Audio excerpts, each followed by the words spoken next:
এটা ওদের শেষ শোকসভা হচ্ছে এবং এটা জনগর্জন সভা না, এটা চোরেদের বিসর্জন সভা। কালকে সবাই জামা কাপড় বাইরে শুকাতে দিতে পারেন, গরু ছেড়ে রাখতে পারেন।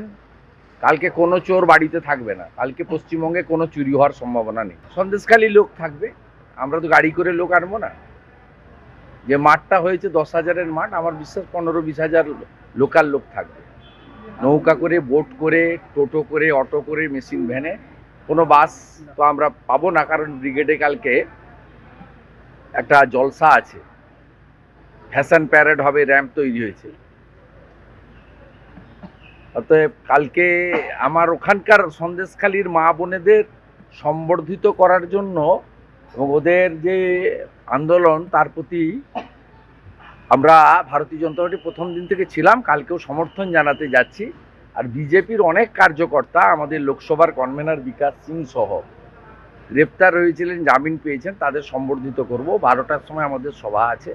এই সভা হাইকোর্টের নিয়ম মেনে 3টের মধ্যে আমরা শেষ করব। হাইকোর্ট 5টা অবধি করতে বলেছে। কমপ্লিটলি লোকাল লোক নিয়ে সভা হবে, বাইরের লোকজন আনার কোনো ব্যাপার নেই।